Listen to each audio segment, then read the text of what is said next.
Khi người quay phim tới, thấy Abu và Si đang cãi nhau, người quay phim không để ý họ mà đưa quả dưa hấu cho vợ cả, sau đó mới qua xem chuyện gì.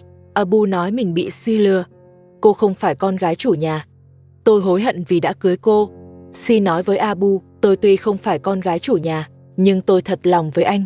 Tôi đã bỏ rất nhiều tiền, đưa anh ra khỏi tù. Nếu không có tôi, giờ anh vẫn còn trong đó lao động rồi. Abu nói cô trả 50 triệu Oman cho tôi, nhưng trong đó có tiền thuê nhà của vợ cả. Số tiền còn lại, chẳng biết cô lừa gạt ở đâu ra, hoặc cũng đi vay như tôi. Đến lúc người ta tới đòi tiền, cô lấy gì mà trả? Si nói việc ai người nấy chịu, tôi sẽ không liên lụy anh. Vợ cả bảo họ rời đi, tiền thuê nhà là tôi trả, các người không có quyền ở đây. Cô còn nói Si là kẻ lừa đảo, lừa tiền thuê nhà của tôi. Si nói, lúc đầu chính cô tin tôi là con gái chủ nhà, cô tự đưa tiền thuê cho tôi, giờ lại hối hận. Vợ cả bảo họ đi ngay, tôi không muốn nhìn thấy nữa. Rồi gọi người quay phim vào nhà nói chuyện. Vợ cả nói, hôm qua anh không có ở đây. Si và Abu đi dạo, thì chủ nhà tới. Ông ấy nói gần đây đi làm ăn xa, nên không ở nhà. Hôm nay về xem tình hình, hỏi tôi có khó khăn gì không, và hỏi tiền thuê nhà. Tôi hỏi con gái ông ở đâu. Chủ nhà nói với tôi, con gái ông vẫn đang đi học, chưa tới 15 tuổi. Rõ ràng Si không phải con gái chủ nhà, nhưng tôi không nói thêm, chỉ nói với chủ nhà là tôi đang khó khăn, để sau một thời gian trả tiền thuê. Chủ nhà đồng ý, ông nói còn đi làm ăn xa, đợi lần sau về rồi nói tiếp. Khi Si và Abu đi dạo về, tôi kể lại sự việc. Si thừa nhận, cô ta nói mình là đồ giả, giờ tôi phải tìm cách đuổi cô ta đi. Đúng lúc đó Si đi vào, cô ta nói, vợ cả đang xem trò cười của mình. Xem ra chuyện Si giả mạo đã bị lộ, quan hệ giữa cô ta và Abu sắp đổ vỡ. Vợ cả tiếp tục câu chuyện lúc nãy, cô nhờ người quay phim đưa điện thoại, rồi ra ngoài gọi cho công an. Vợ cả nói mình gặp khó khăn, nhờ họ tới giải quyết. Cô nói sơ qua tình hình, còn yêu cầu cử một nữ tới và báo địa chỉ hiện tại. Vừa cúp máy vợ cả đi ra ngoài. Si hỏi vợ cả gọi cho ai.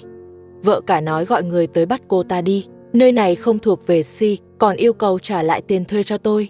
Abu nghe vậy liền nói, bắt cô ta đi cũng không giải quyết được gì.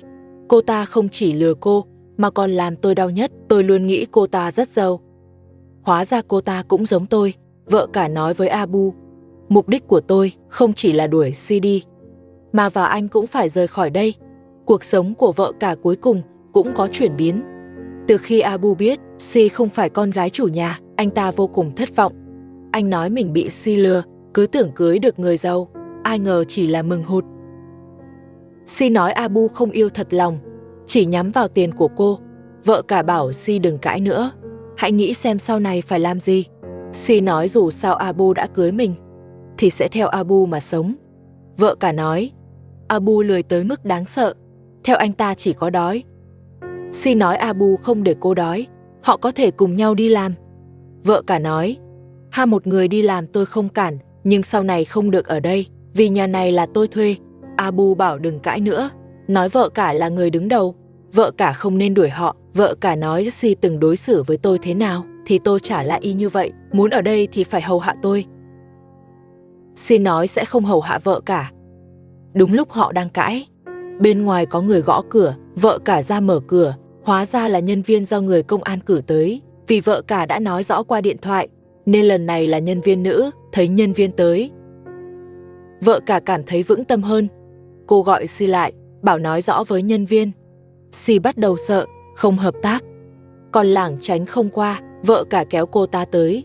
Si nói với nhân viên, chuyện gia đình tự giải quyết, không muốn làm phiền. Vợ cả nói không được, hôm nay phải nói cho rõ. Sau đó, vợ cả trình bày sự việc. Cô nói mình thuê nhà ở đây, đang sống yên ổn.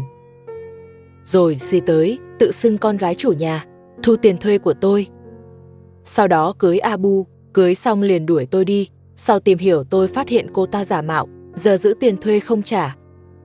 Xin nhân viên xử lý giúp. Nhân viên hỏi Si có đúng vậy không? Si nói cơ bản là đúng, nhưng giả làm con gái chủ nhà, chỉ vì muốn cưới Abu, muốn sống riêng với Abu, không muốn vợ cả làm phiền. Cô nói mình không có ác ý. Nhân viên yêu cầu Si trả số tiền đã lấy của vợ cả. Si nói tiền mình không đủ, vì đã dùng tiền thuê để đưa Abu ra khỏi tù.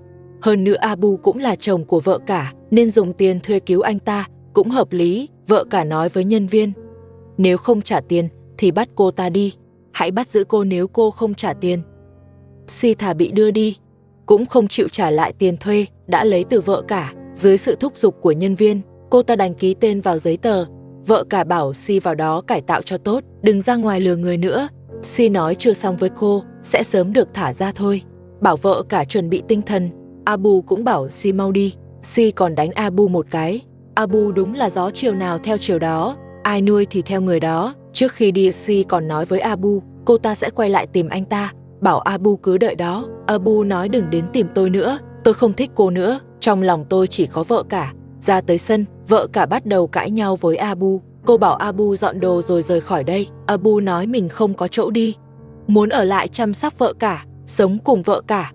Vợ cả nói, tôi không muốn nhìn thấy anh. Abu nói mình có thể giặt đồ nấu cơm, còn trông con giúp cô. Anh không cần tiền công, chỉ cần vợ cả cho ăn ở là được, không còn Si chống lưng. Abu lại muốn để vợ cả nuôi, loại đàn ông này giữ lại có ích gì. Đuổi sớm cho sạch sẽ, nhưng da mặt Abu quá dày, cứ lì ra không chịu đi. Anh ta lại vào nhà nằm nghỉ trên đất. Vợ cả nói nếu còn lì mặt, tôi sẽ gọi công an. Abu lại đến nói với vợ cả, vì bọn trẻ, cho tôi ở đây vài hôm. Tôi hứa sẽ ra ngoài tìm việc, có tiền sẽ đưa hết cho cô. Abu trở mặt còn nhanh hơn lật sách, nhưng vợ cả đã không tin nữa. Vì Abu lừa cô quá nhiều lần rồi. Vợ cả vẫn bảo anh ta đi, về tìm Soja đi. Abu nói nếu về tìm Soja, lại bắt tôi ra ngoài kiếm tiền. Vợ cả nói anh là đàn ông, thì phải đi kiếm tiền nuôi gia đình.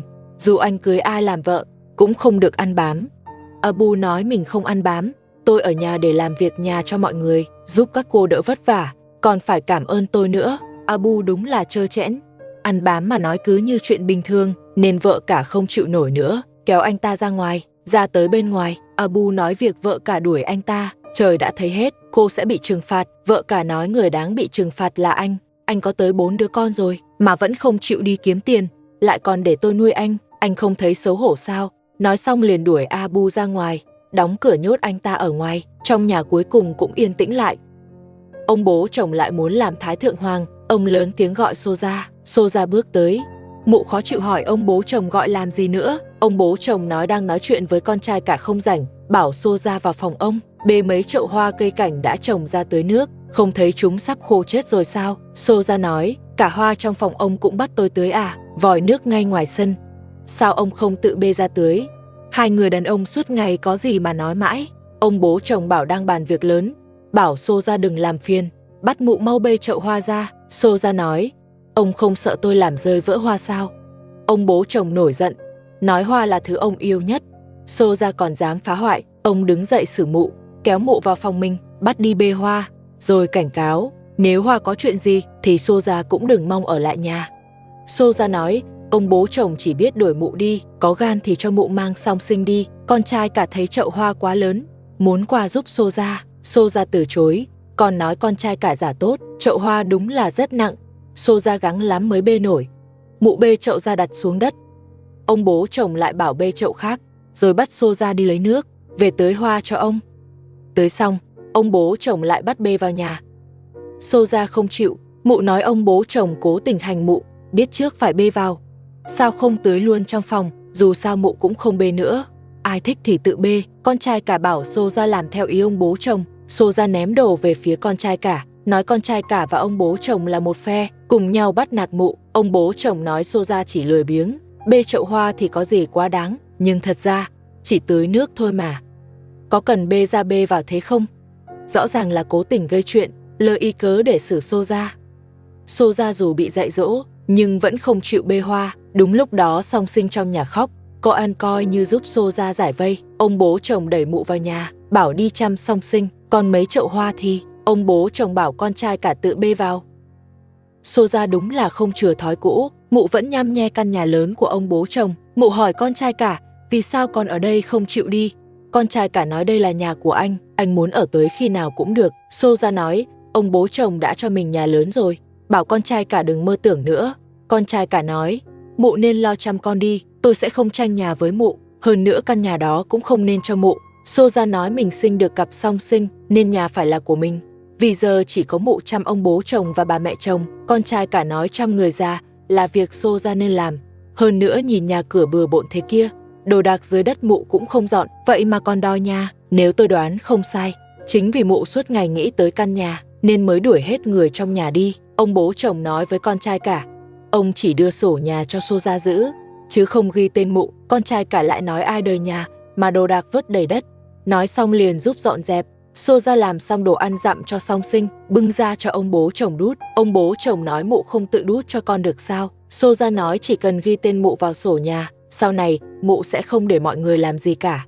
Ông bố chồng nói, việc ghi tên ai là do tôi quyết, không cần Soja xen vào. Soja nghe vậy, liền nói ông bố chồng lừa mụ. Đã hứa cho nhà, thì phải ghi tên mụ, nếu không cho nhà. Bây giờ tôi sẽ đi. Nói xong Soja liền bế Song Sinh, cả hai đứa đều ôm vào lòng. Mụ còn dọa ông bố chồng, không đổi tên thì mang Song Sinh đi. Con trai cả bảo mụ cứ mang Song Sinh đi, nhưng ông bố chồng không cho, bắt buộc phải để lại Song Sinh. Ông vất vả lắm mới có cháu, không thể để Soja mang đi. Con trai cả bảo ông bố chồng và bà mẹ chồng, đừng quá coi trọng cháu, coi trọng quá Soja sẽ lấy con làm con tin.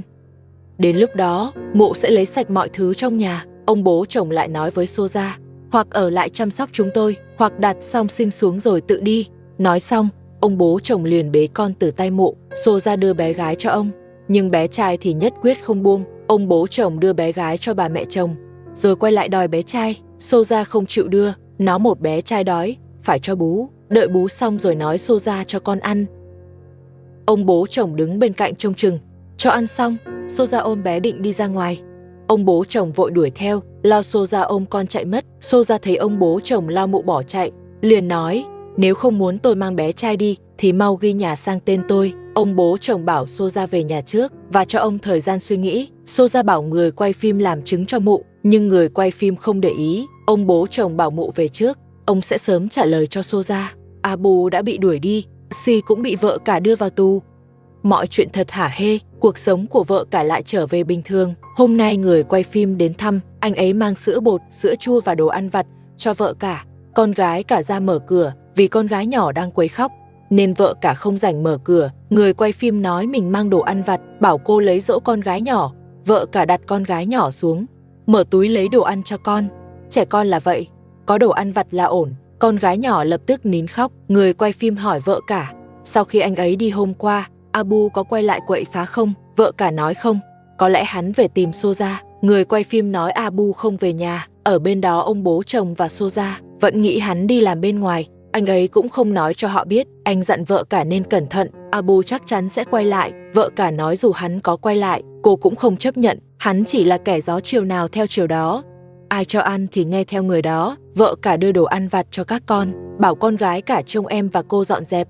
Chẳng mấy chốc vợ cả dọn xong trong nhà, rồi ra ngoài quét dọn sân. Con gái cả cũng ăn xong đồ vặt, bắt đầu phụ giúp mẹ. Vợ cả cầm vòi nước xịt rửa sân, con gái cả cầm chổi quét. Chẳng bao lâu sân cũng sạch sẽ. Vợ cả vào nhà, thay đồ cho con gái cả, mang đồ bẩn ra ngoài chuẩn bị giặt. Con gái cả lấy lược trên bàn trang điểm, rồi gọi em gái nằm sấp xuống, bắt đầu chải tóc cho em. Con gái nhỏ đã có tên là Fatima. Bé nằm im bất động, tận hưởng việc được chải tóc. Vợ cả bảo con gái cả nằm sấp, khó chải tóc cho em. Cô lấy lược từ tay con, bảo con gái út ngồi dậy để cô chải. Có lẽ cô dùng lực hơi mạnh khi chải tóc. Con gái út lại bắt đầu khóc. Vợ cả nói sắp xong rồi, bảo con chịu chút là xong. Sau đó tới con gái cả.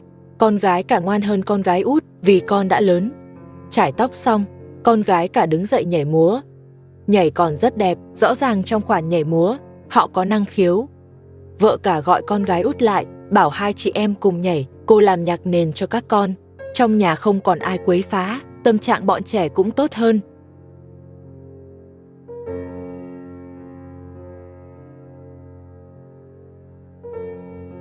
Soja vừa từ ngoài vào, đã bị ông bố chồng chỉnh đốn. Ông chỉ vào Song Sinh dưới đất nói với Soja. Song Sinh tệ ướt quần, rồi bắt Soja mau thay cho chúng. Soja ngồi xuống dọn cho Song Sinh. Bà mẹ chồng từ trong nhà mang tã ra, bà cũng bắt đầu trách Soja. Hỏi một mụ làm ăn kiểu gì, sao không cho Song Sinh mặc tã. Ông bố chồng lại dặn Soja, lần sau quên mặc tã thì đừng đặt Song Sinh lên thảm, kẻo thảm cũng bị tê ướt. Bây giờ ông bố chồng nhìn Soja là khó chịu, chỉ muốn ép mụ đi. Nhưng Soja vì căn nhà lớn, dù bị đối xử thế nào, vẫn chọn nhẫn nhịn. Xô ra dọn xong cho Song Sinh, mang quần áo bẩn ra ngoài giặt. Vừa giặt xong, chưa kịp phơi, ông bố chồng lại gọi mụ, hỏi sao lâu vậy. Song Sinh lại khóc, bảo mụ vào dỗ. Xô ra chỉ than vài câu, nói mình không rảnh tay. Song Sinh khóc rồi, sao không để ba mẹ chồng dỗ. Ông bố chồng nghe xong lại đánh mụ. Giờ ông bố chồng đã quen tay, mỗi ngày không đánh Xô ra, tay lại ngứa. Xô ra bị đánh cũng do tự chuốc. Mụ muốn giành nhà từ tay ông bố chồng thì đáng bị chỉnh. Xô ra vào nhà dỗ Song Sinh ngủ, mụ bắt đầu than với con trai lớn. Mụ nói, nếu không lo Song Sinh không ai chăm, tôi đã đi lâu rồi. Giờ tôi hầu hạ ông bố chồng mà ông không biết ơn, còn ngày nào cũng đánh tôi. Con trai lớn nói mụ lo Song Sinh thật sao? Mụ là thèm căn nhà thì có. Xô ra nói nhà vốn phải là của mụ, vì mụ sinh cặp long phượng. Đó là trước khi sinh, ông bố chồng và bà mẹ chồng hứa cho mụ không ai được tranh nhà. Con trai lớn để kiểm chứng lời Xô ra, liền gọi bà mẹ chồng ra, hỏi có chuyện đó không. Bà mẹ chồng thừa nhận chuyện nhà, nhưng bà cũng đã giữ lời, đã giao sổ nhà cho Xô ra, chỉ là không đổi tên sang mụ. Xô ra hỏi bà mẹ chồng, lúc trước đâu nói vậy. Bà mẹ chồng nói, chỉ hứa đưa sổ, không hứa đổi tên. Xô ra tức giận cúi đầu. Con trai lớn nói nhà chỉ có một căn, cho mụ rồi, ông bố chồng và bà mẹ chồng ở đâu? Bà mẹ chồng nhìn con trai lớn cười, nói con trai lớn nói đúng. Xô ra lúc này mới hiểu, mụ lại bị lừa thêm lần nữa. Xô ra lại làm ầm lên vì chuyện căn nhà. Mụ giật đứa bé trai khỏi tay con trai cả, rồi nói với mọi người, hôm nay không nói rõ chuyện nhà thì mụ sẽ bế con trai đi. Nói xong liền đi ra ngoài, nhưng bị ông bố chồng chặn lại. Ông hỏi có chuyện gì? Xô ra nói, không sang tên nhà cho tôi sẽ bế con trai rời đi. Ông bố chồng nói sổ nhà đã đưa rồi, mụ còn không biết đủ sao? Xô ra nói, phải ghi tên tôi mới tính. Con trai cả bảo mụ đừng mơ, nếu ghi tên mụ thì sợ mọi người đều bị đuổi đi. Xô ra nói nhà vốn là của mụ. Con trai cả đáp mụ là vợ hai, vợ cả mới là vợ lớn. Xô ra nói vợ cả không sinh con trai, không ở nhà coi như bỏ cuộc. Con trai cả nói chính mụ đuổi cô ấy đi, đợi vợ cả về rồi hãy nói chuyện nhà. Xô ra nói, việc nhà đều do tôi làm, nhà phải cho tôi, chỉ khi cho tôi mới làm thủ tục truyền cho con trai. Con trai cả hỏi theo cách nói của mụ thì càng không nên cho mụ, vì vợ cả còn sinh được. Ông bố chồng cũng nói con trai cả đúng, đợi vài năm nữa hãy tính, nhỡ sau này vợ cả có con trai thì sao? Xô ra nói ai có con trai lớn thì được. Con trai cả bảo ông bố chồng đừng nghe mụ ta, nếu cho mụ ta nhà, mọi người sẽ phải đi lang thang. Xô ra nói ông bố chồng không đi lang thang đâu, nhà mụ không phải có nhà sao? Rõ ràng Xô ra đã tính trước, có nhà là sẽ đuổi người. Ông bố chồng bảo giao Song Sinh ra, chuyện nhà ông sẽ cân nhắc. Xô ra nói không được, hôm nay không giải quyết xong, không ai được bế Song Sinh. Xem ra Xô ra muốn chơi cứng. Con trai cả cũng tới, anh và ông bố chồng giành lại Song Sinh, rồi bắt đầu đánh Xô ra. Ba mẹ chồng cũng đánh vừa nói, lúc trước mụ rủ tôi tranh nhà, đâu nói sẽ đuổi tôi, sao mụ ác vậy? Xô ra mất Song Sinh, cũng mất luôn con bài mặc cả. Mọi người cùng xông vào đuổi mụ. Ba mẹ chồng càng tức, miệng chửi mắng gia đình Xô ra. Ông bố chồng bảo bà đi trông Song Sinh, hôm nay nhất định đuổi Xô ra. Xô ra đúng là quá ngu, nhà còn chưa tới tay đã tính đuổi ông bố chồng và bà mẹ chồng, giờ thì tự chuốc họa. Xô ra lỡ miệng nói ra, mụ hiện giờ vẫn chưa có nhà lớn, nhưng đã tính sẵn sau khi có nhà sẽ đuổi ông bố chồng và bà mẹ chồng đi. Ông bố chồng biết được liền đánh mụ, xả giận xong liền đuổi mụ đi, nói trong nhà không cần mụ nữa, bắt mụ ra ngoài lang thang. Con trai lớn cũng tức giận dữ dội, cũng lao vào đánh Xô ra, vì Xô ra vừa nói rõ sau khi có nhà lớn sẽ đuổi ông bố chồng và bà mẹ chồng sang nhà con trai lớn, hoàn toàn đá họ ra ngoài. Con trai lớn tới, mụ bảo Xô ra giao sổ nhà ra trước rồi hãy đuổi mụ đi. Xô ra nói sổ nhà đã làm mất. Ông bố chồng nói, mụ coi sổ nhà còn quan trọng hơn mạng, sao có thể làm mất được. Con trai lớn sợ Xô ra cướp con, liền bảo bà mẹ chồng bế Song Sinh đi. Bà mẹ chồng quay lại bảo Xô ra nộp sổ rồi hãy đi. Xô ra vẫn không chịu giao. Ông bố chồng nói dù mụ không giao, ông vẫn có cách, ông có thể đi làm lại sổ mới. Nói xong liền kéo Xô ra ra ngoài. Xô ra hoảng sợ, mụ nói vừa rồi chỉ là lời nóng giận, nếu có được nhà, mụ vẫn sẽ hầu hạ ông bố chồng như bây giờ, mụ sẽ không đuổi họ đi. Ông bố chồng nghe xong càng tức, nói Xô ra quá tráo trở, tại sao ngày đó tôi lại cho mụ ở lại, mụ đúng là kẻ độc ác, giữ mụ lại chỉ thêm phiền phức, mau đi thu dọn đồ. Cút đi, Xô Gia đứng dậy thu dọn, nhưng không phải thu đồ của mình. Mụ lấy thảm ra trải xuống đất. Ông bố chồng hỏi trải thảm làm gì. Xô Gia nói ông bố chồng mệt rồi. Mụ trải thảm cho ông nghỉ. Mục tiêu của Xô Gia là căn nhà lớn. Trước khi chưa có nhà, mụ sẽ không đi. Việc lấy song sinh uy hiếp chỉ là diễn cho có mà thôi. Xô Gia trải thảm xong, lại vào nhà lấy gối tựa, cho ông bố chồng ngồi nghỉ. Ông bố chồng nói thảm trải xong rồi, mụ có thể thu dọn đi được rồi. Xô Gia lại nói tới giờ nấu cơm, mụ đi nấu cho ông bố chồng. Khi Xô Gia đang nấu, thì bà mẹ chồng tới. Bà nói mình đối xử với Xô Gia rất tốt, còn lấy sổ nhà từ tay ông bố chồng cho mụ, tìm mọi cách muốn ghi tên Xô Gia. Không ngờ Xô Gia lại muốn đuổi bà đi. Xô Gia nói mình không dám nữa, xin bà mẹ chồng cho thêm một cơ hội. Bà mẹ chồng tát mụ một cái, nói từ nay bà sẽ không giúp mụ nữa. Hôm nay vợ cả định dọn dẹp lại, cô thu dọn tấm thảm trong bếp, bế ra ngoài phơi. Con gái cả cũng mang cây lau nhà ra. Abu bị cô đuổi đi đã 2 ngày, hắn không về thăm ông bố chồng, cũng không quay lại tìm vợ cả. Chẳng biết đã đi đâu, tóm lại hắn biến mất cũng tốt. Đỡ tới gây rối, vợ cả đem thảm đặt xuống đất phơi, rồi vào bếp lau dọn sàn nhà. Con gái cả rất chăm chỉ, cầm cây lau bắt đầu lau sàn. Dù người còn chưa cao bằng cây lau, nhưng vẫn cố giúp mẹ. Chẳng mấy chốc sàn đã sạch. Vợ cả ra ngoài, phủi sạch bụi trên thảm. Sau khi làm sạch xong, cô mang thảm vào bếp, trải lại xuống sàn. Trải xong thảm, vợ cả lại mang bát đũa ra rửa. Những thứ này đã lâu chưa rửa kỹ, giờ chỉ còn họ dùng, nên phải rửa cho sạch.